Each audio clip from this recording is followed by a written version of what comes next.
Good evening and welcome to our second concert of the season. Our first piece is the 92nd Flourish for Wind Band by Vaughan Williams. Written in 1939, Flourish for Wind Band was intended as an overture for a pageant, and in the decade following its premiere was lost. In 1971, the score resurfaced and was finally published. Vaughan Williams' music has often been said to be characteristically English, in the same way as that of Gustav Holst, Frederick Delius, George Butterworth, and William Walton. In Albion, The Origins of English Imagination, Peter Ackroyd writes, "If that Englishness in music can be encapsulated in words at all, those words would probably be ostensibly familiar and commonplace, yet deep and mystical, as well as lyrical, melodic, melancholic, and nostalgic, yet timeless." Ackroyd quotes music critic John Alexander Fuller Maitland as having observed that in Vaughan Williams' style, one is never quite sure whether one is listening to something very old or very new. I hope you enjoy this short and powerful piece, Flourish for Wind Band.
Next we'll hear Salvation is Created, which was written as a choral work by Pavel Chesnikov.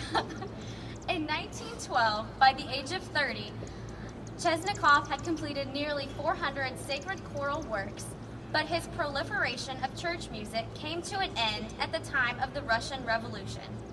Salvation is Created was one of the very last sacred works Chesnikov composed before he was forced to turn to secular arts. Under communist rule, no one was permitted to produce any form of sacred art. The work was first published in 1913, and because of its popularity, many versions have since been written in both Russian and English. Salvation is Created is a communion hymn based on the Kievan Synodal chant melody in Psalm 74. Translated, the words are, "Salvation is made in the midst of the earth, O God, Alleluia."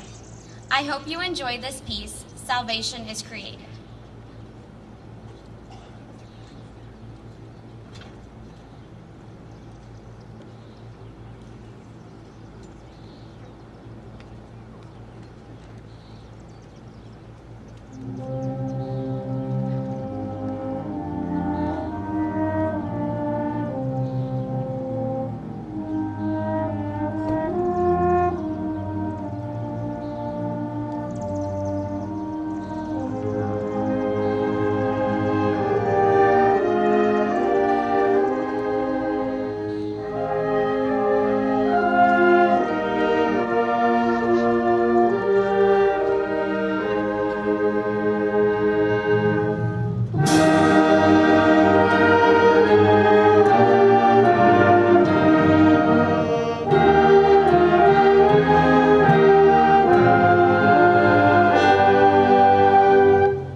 Next, we'll hear Just Another Polka by Frank Losner and Milton Deluge. Frank Losner has been considered one of the most versatile Broadway composers. His 5 musical theater contributions include Where's Charlie, Guys and Dolls, The Most Happy Fella, Green Willow, and How to Succeed in Business Without Really Trying. He also supplied lyrics to the music of such greats as Jewel Stein, Hoagie Carmichael, Burton Lane, and Arthur Schwartz, to name a few. He penned standards such as On a Slow Boat to China, Two Sleepy People, Heart and Soul, I Don't Want to Walk Without You, Spring Will Be a Little Late This Year, See What the Boys in the Back Room Will Have, They're Either Too Young or Too Old, and his 1948 Academy Award winner, Baby It's Cold Outside. Born in New York in 1910, Losner never studied music, although his father was a distinguished German-born classical piano teacher, and his brother Arthur was a renowned concert pianist, musicologist, and music critic. He did not have an interest in classical music, but was interested in pop, which his father disdained. He turned to the harmonica and piano in his teens. He dropped out of school during the Great Depression and took up a variety of jobs. He started composing lyrics in 1931 and made a career of music composition and theater. This piece was composed in 1953 in the later portion of his career. Please enjoy Just Another Polka.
You may recognize bits of this next piece, a medley of hits from the Monkees, including Hey Hey, We're the Monkees, Last Train to Clarksville, Daydream Believer, and I'm a Believer.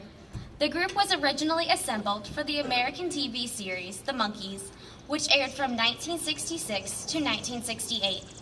The show's producers were hoping to put together a Beatles-like band, though the Monkees made a name for themselves and put out many international hits that can still be heard on pop and oldies stations. Critics of the Monkees observed that they were simply the prefab four and a made-for-TV knockoff of the Beatles. The Beatles took it in their stride and welcomed the Monkees when they visited England. John Lennon publicly compared the Monkees' humor to the Marx Brothers, saying that he never missed an episode. George Harrison praised their self-produced musical attempts, saying, "When they get it all sorted out, they might turn out to be the best." Feel free to sing along to Hey Hey, We're the Monkees.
The Entertainer is a 1902 piano rag written by Scott Joplin.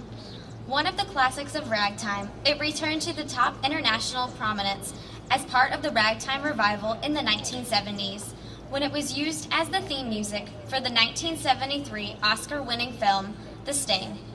Composer and pianist Marvin Hamlish's adaptation reached number 3 on the Billboard Pop chart and spent a week at number 1 on the Easy Listening chart in 1974.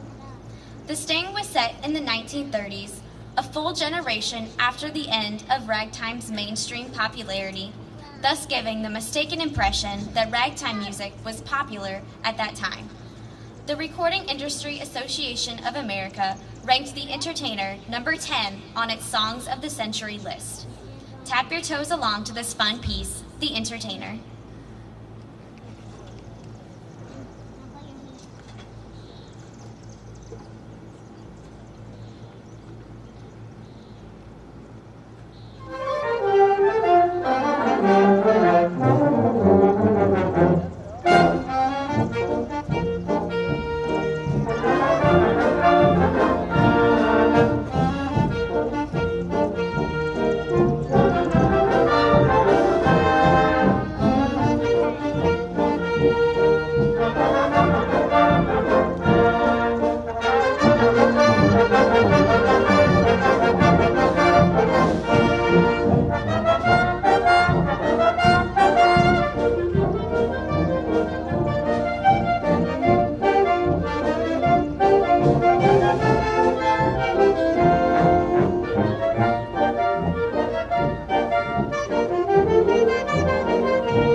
Last week, we heard 2 selections from Henry Fillmore, The Footlifter and Lass's Trombone.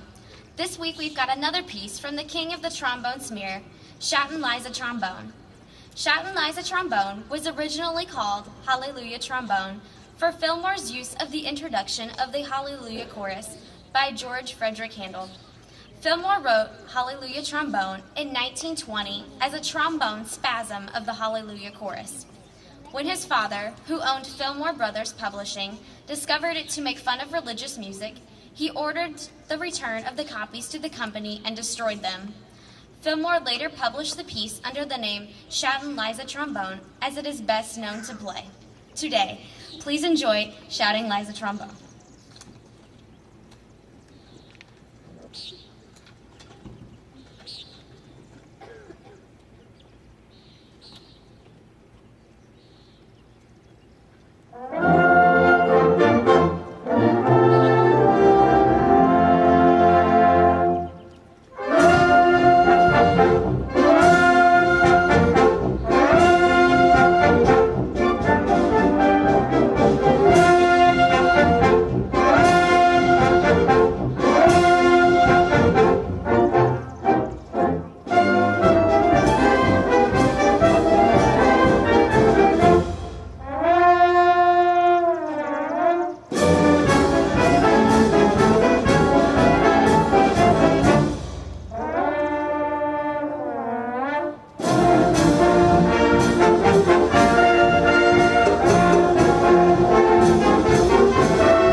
Gremlin Ball was composed by Charles Lee Hill.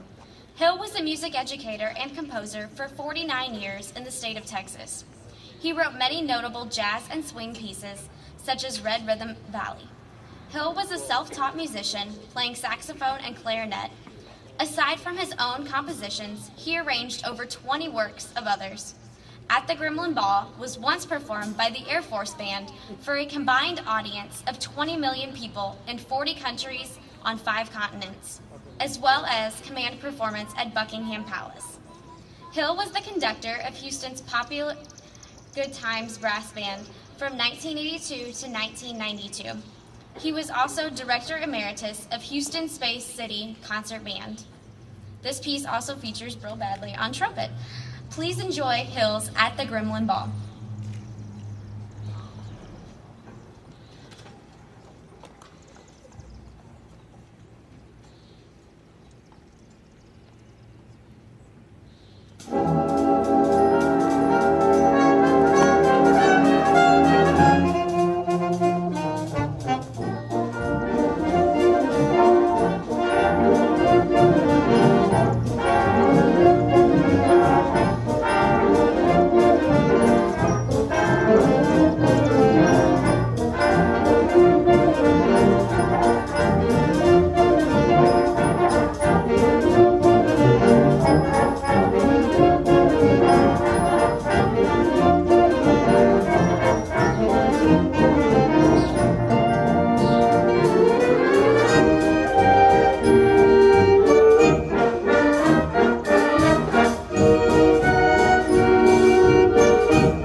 a Shaker song written and composed in 1848 by Elder Joseph Brackett.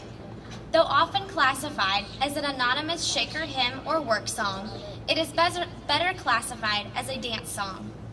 The song was largely unknown outside of Shaker communities until it became world famous thanks to its use in Errol Copeland's score for Martha Graham's ballet Appalachian Spring, first performed in 1944.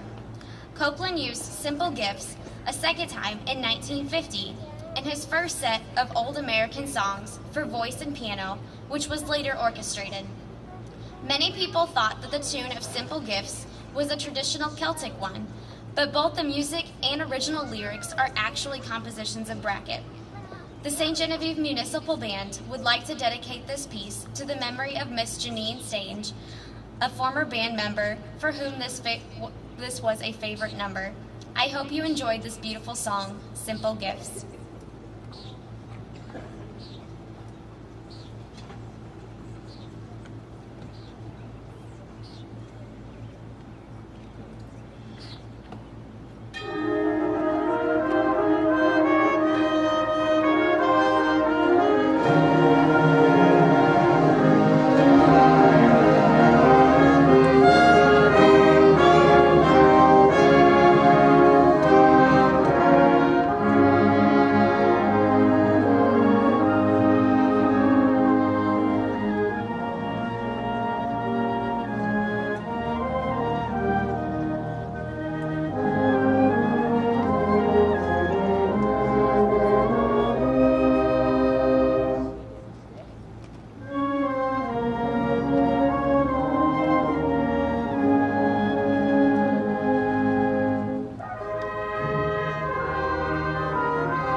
By the Light of the Silvery Moon is a popular song written by Gus Edwards with lyrics by Edward Madden.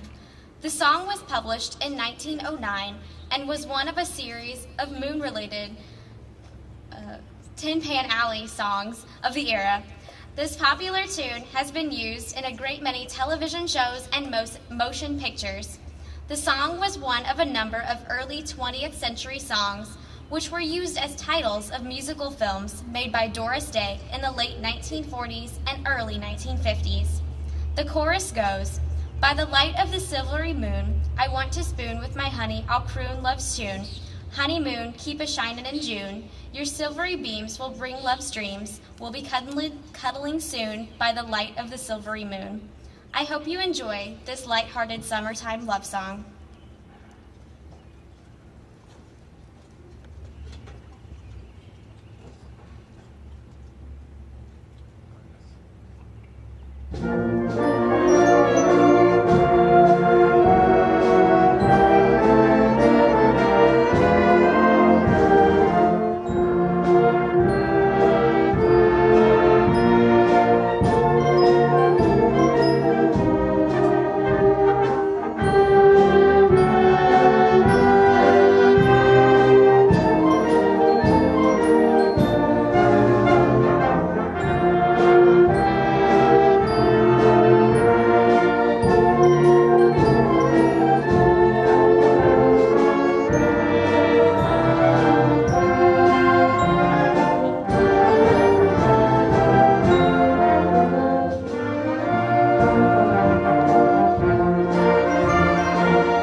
Just a reminder, the St. Genevieve Stompers are selling popcorn for $1, water for $1, chocolate-covered Oreos, 2 for $1, pralines, 2 for $1.50.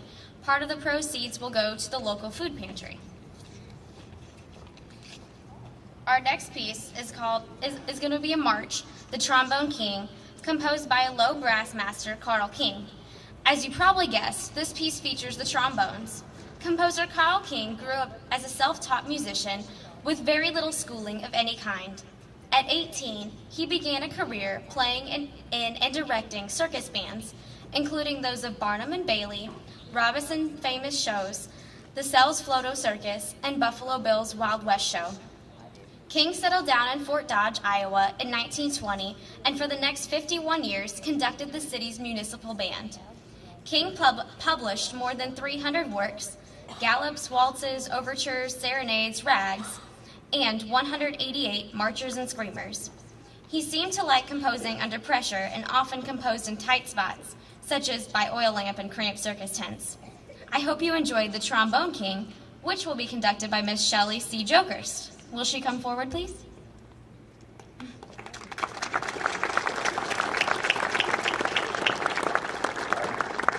Miss Shelley Jokerst was born in Gideon, Missouri to Robert and Barbara Herring, where she grew up with two sisters, Robin and Kathy. Shelley knew she wanted to be a teacher before she started school, having been inspired by her parents, who were both teachers.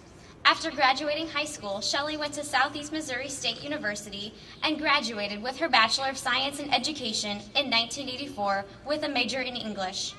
Shelley began her teaching career in Perryville, where she taught high school English for 14 years.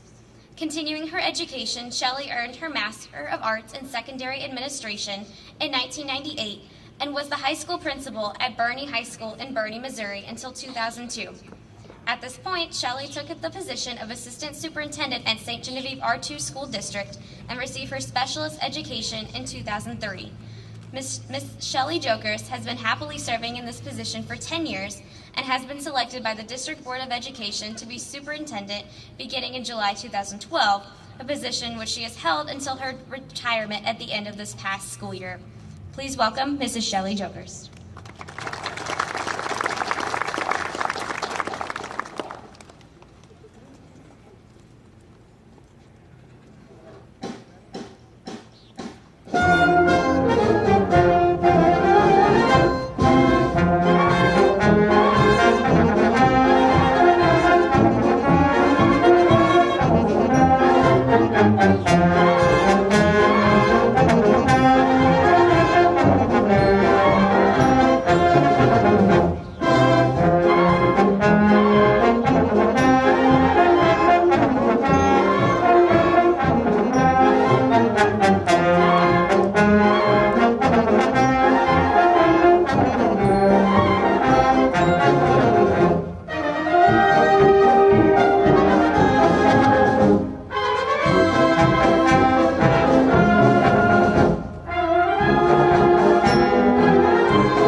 To prepare us for the harsh winter we had this past year, Disney released Frozen, the coolest comedy adventure ever to hit the big screen, in November 2013, with popular voice artists Kristen Bell and Idina Menzel as main characters Anna and Elsa. Here are some fun facts about Frozen.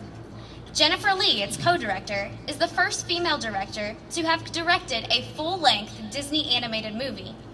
The character Prince Hans is named after the popular and influential Danish fairy tale poet Hans Christian Andersen. Hans Christian Andersen has written fairy tales like The Red Shoes, The Steadfast Tin Soldier, The Emperor's New Clothes, and The Famous Little Mermaid. Frozen is based on Andersen's story, The Snow Queen.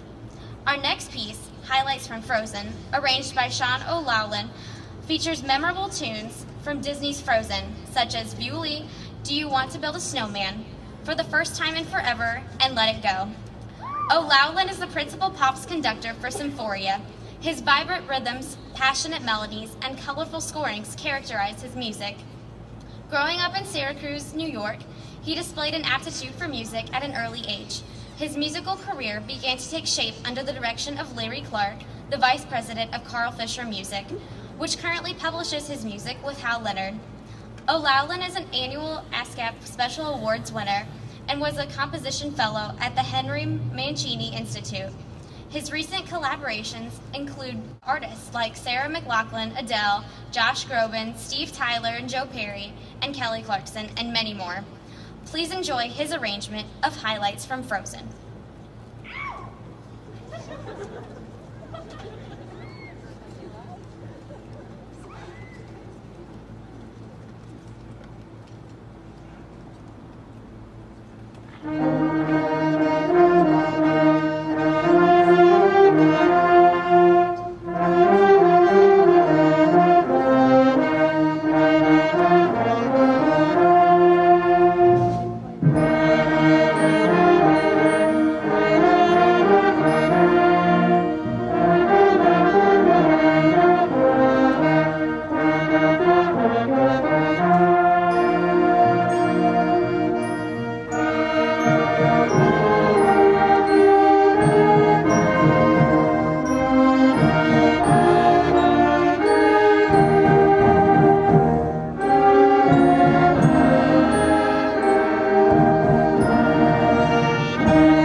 course, we have to have another Sousa March for you.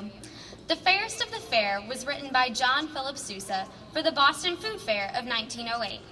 Mr. Sousa and his band had great drawing power at fairs and expositions and were much sought after. Atlanta newspapers carried rave reviews of the band's performance for the Cotton States and International Convention of 1895, saying, "The band is a mascot. It has pulled many expositions out of financial ruts. It actually saved the Midwinter Fair in San Francisco. Recently at the St. Louis and Dallas expositions, Sousa's band proved an extraordinary musical attention and played before enormous audiences." During his 40 years as bandmaster, Sousa lifted the concert band to popular heights, which grossed an estimated $40 million. Jog your memory back to your childhood days at the fair while we perform this piece, The Fairest of the Fair.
Our second concert of the St. Genevieve Municipal Band.